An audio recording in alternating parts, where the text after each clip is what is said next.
കണ്ണൂർ ജില്ലയിലെ വിവിധയിടങ്ങളിലായി 3 വിദ്യാർത്ഥികൾ മുങ്ങിമരിച്ചു. പുതിയങ്ങാടി സ്വദേശി ഫൈറൂസ്, പയ്യാവൂർ കൊയിപ്ര സ്വദേശി അലീന, നെല്ലിപ്പറമ്പ് സ്വദേശി ഷാഹിദ് എന്നിവരാണ് മരിച്ചത്. അരുൺ പൂപ്പറമ്പ ഞങ്ങളുടെ പ്രതിനിധി കണ്ണൂരിൽ നിന്ന് വിവരങ്ങൾ നൽകാനുണ്ട്. അരുൺ, കണ്ണൂരിലെ വിവിധയിടങ്ങളിൽ നിന്നുള്ള അപകടത്തിന്റെ വാർത്ത വേദനിപ്പിക്കുന്നതാണ്. എവിടെയൊക്കെയാണ് ഈ അപകടം ഉണ്ടായത്? എങ്ങനെയാണ് ഈ കുട്ടികൾ അപകടത്തിൽപ്പെട്ടത്? ഗോപികൃഷ്ണൻ, ഇന്ന് ഉച്ചയ്ക്ക് ശേഷം ദാരുണമായ സംഭവങ്ങളിലായി 3 വിദ്യാർത്ഥികളാണ് മരിച്ചത്. 3 പേരും പുഴയിലും അതോടൊപ്പം തന്നെ കടലിലൊക്കെയായി കുളിക്കാൻ ഇറങ്ങിയപ്പോൾ അപകടത്തിൽപ്പെട്ട് മുങ്ങി മരിക്കുകയായിരുന്നു. പയ്യാവൂർ കൊയിപ്രയിലാണ് ആദ്യത്തെ സംഭവം നടക്കുന്നത്. അവിടെ 9ാം ക്ലാസ് വിദ്യാർത്ഥിയായിട്ടുള്ള അലീനയാണ് പുഴയിൽ കുളിക്കാൻ ഇറങ്ങിയപ്പോൾ മുങ്ങി മരിച്ചത്. സഹോദരനൊപ്പമാണ് കുളിക്കാൻ ഇറങ്ങിയത്. അതിനിടെ ആഴത്തിലേക്ക് മുങ്ങിത്താഴുകയായിരുന്നു.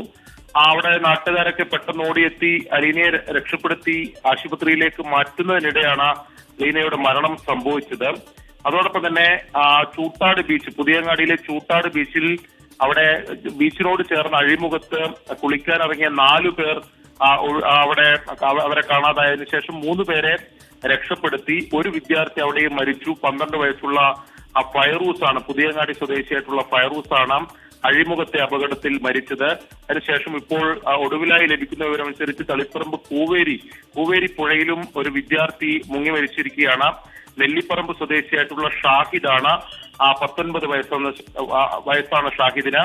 സുഹൃത്തുക്കൾക്കൊപ്പം വൈകിട്ട് പുഴയിൽ കുളിക്കാൻ ഇറങ്ങിയതായിരുന്നു.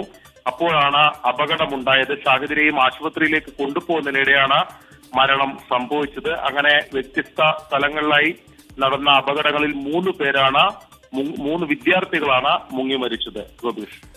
ശരി, അരുൺ പൂപ്പറമ്പയാണ് കണ്ണൂരിൽ നിന്ന് വിവരങ്ങൾ നൽകിയത്. ജില്ലയിലെ വിവിധയിടങ്ങളിലുണ്ടായ കടലിലും കുളത്തിലുമൊക്കെ കുളിക്കാനിറങ്ങിയ കുട്ടികളാണ് അപകടത്തിൽപ്പെട്ട് മരിച്ചത്.